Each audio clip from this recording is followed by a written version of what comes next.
I've previously posted a couple of videos about short run books series from Marvel and DC that are relatively easy to collect.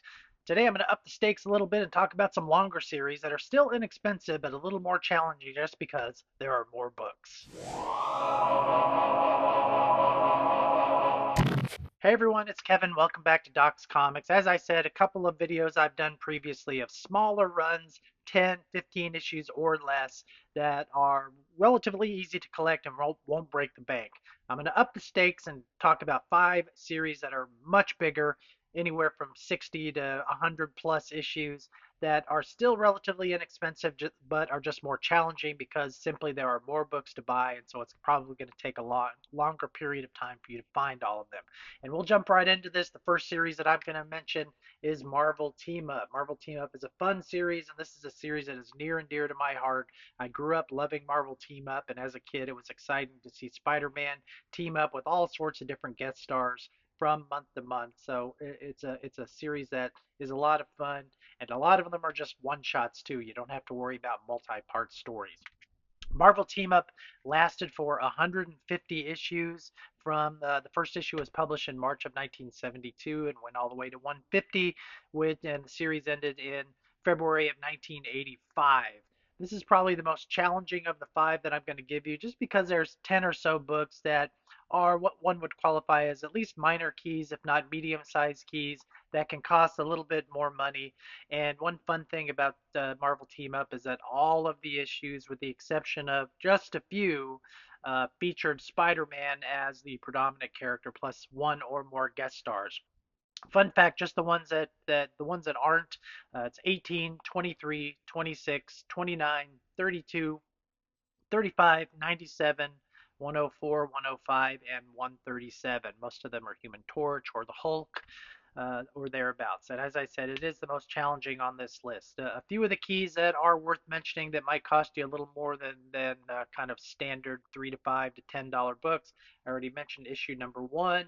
It's a black cover, so it's harder to find in nice condition. This first issue can run you a couple of $100 depending upon what grade you're looking for. Number 3 has an early Morbius appearance. Number 4 has an early New X-Men appearance. So those can cost you 40, $50 depending again upon the grade. And then there are a few other key appearances. Number 15 has a Ghost Rider appearance, and so the value of that one is up a little bit.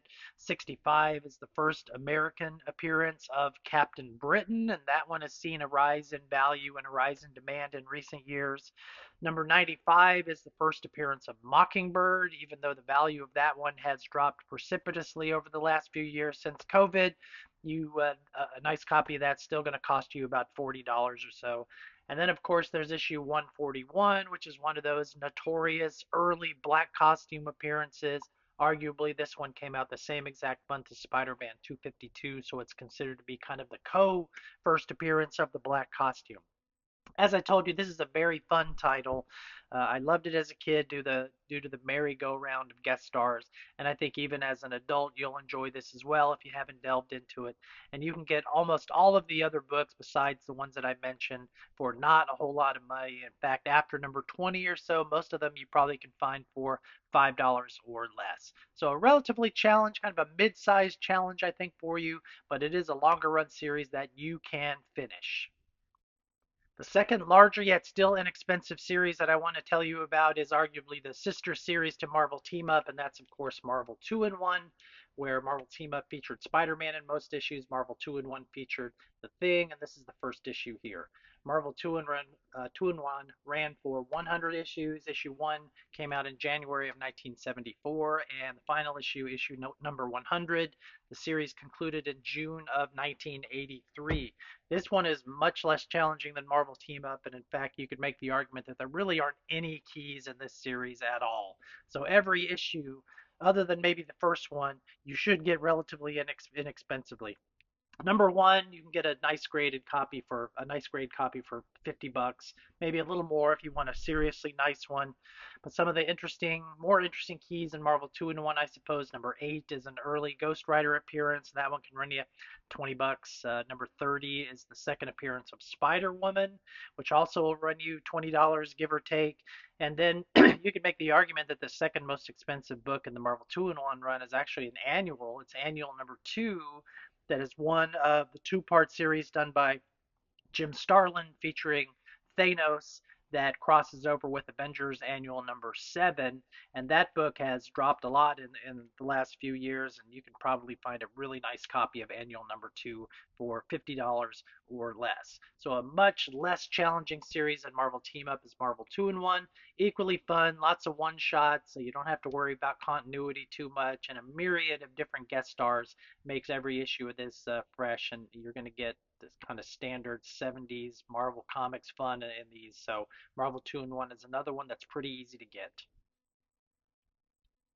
Third on the list is Master of Kung Fu, another fairly long series from Marvel in the 1970s and 1980s. Of course, the first appearance of Shang-Chi, who features in all of the issues of Master of Kung Fu. First appearance was in Special Marvel Edition number 15, which debuted in December 1973. And then there was a Special Marvel Edition 16, which was the second appearance of Shang-Chi. But after that, it changes officially to Master of Kung Fu, beginning with issue 17 that came out in April of 1974 and lasts until issue number 125, series ending in June of 1983. If you're not worried about the two special Marvel editions, which can be a little more expensive, number 17 was a big book for a while, but it has dropped a lot. You probably can get a very nice copy of this for 200 bucks now, and then 17 you can get for significantly less than that. Just like with Marvel 2 in 1, with Master of Kung Fu, there are almost no keys to worry about, and you can find all of these in the $5 and under box with a little luck. Um, Early issues of this were a little bit problematic. It had some politically incorrect stuff. There was some racial stereotyping in many of the early issues, and there were some problems with the coloring as well. But these are very entertaining and very exciting issues featuring the development of Shang-Chi, who we now see, of course, in the MCU. One cool thing about Master of Kung Fu is that it really marks the series where Paul Gulacy emerges as a very prominent artist, and he does a ton of issues in this series. It's also scattered with a few others. I think Jim Starlin does a couple of issues, and Walt Simonson does one or two as well. And as I told you, there's nothing in this run that is incredibly expensive other than the first ones, just because, well, they are the first ones. I mean, really, the only one that is of significance besides those is number 19, another early one. It has a fairly early Man Thing appearance, and that one can run 30 bucks in high grade or so.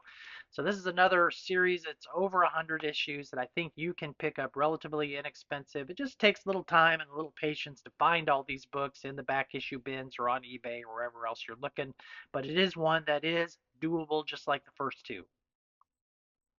Moving on to DC for the last two in one series, which is a very good one, pretty easy to get, and a really fantastic read, pretty much from start to finish, is New Teen Titans. Everybody knows a little bit about New Teen Titans. New Teen Titans, the first issue came out in November 1980, and then it lasted until issue 40 in uh, March of 1984. Then it switched titles to Tales of the Teen Titans. From that point, it went from issue 41 in April of 1984 and went all the way to issue 91 in July of 1988. You probably know that the first appearance of the New Teen Titans took place in DC Comics Presents number 26, which can be a little expensive if you're interested in getting that one as well. But if you're just after this basic series, you're not going to have a whole lot of problems with just a couple of exceptions. Number one in high grade you can get for 40 or $50. And really the big issue in this series is number two, which is the first appearance of Deathstroke the Terminator. And that one can take triple figures, 100 bucks plus if you're looking for a sharp copy. I mean, what can you say about New Teen Titans? It was a groundbreaking DC series that finally gave some competition to Uncanny X-Men, which was dominating the sales charts during that period of time. The creative team of Marv Wolfman and George Perez explodes onto the scene with this book, and it's an instant hit, and then is discussed in the same sense as Uncanny X-Men for a long time. So if you want to get the first 40, no problem. But if you're going to be a completist, you should move into the Tales of the Teen Titans as well and get that 44 to issue number 91.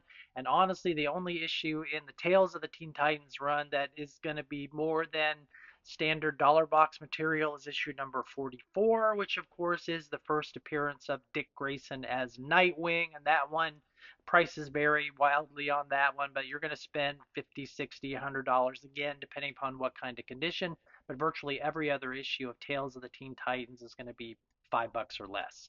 Incidentally, there is an annual of interest in New Teen Titans as well. New Teen Titans Annual number 2 is the first appearance of Vigilante. So if you are a total completist and want to get all the annuals as well, that one will be another key that's on your list. The last big run for little money that I'll mention in this video is Warlord. You might know a little bit about Warlord. Warlord's first appearance was actually in first issue special number 8, if I remember correctly, and then it spins off into its own series. Number 1 begins in January of 1976, and Warlord goes for 133 issues, with the final one coming out around December of 1988. This is DC's primary competition for Conan the Barbarian, which was very popular in its early years. This book is predominantly a sword and sorcery book with a little bit of a twist here and there in it.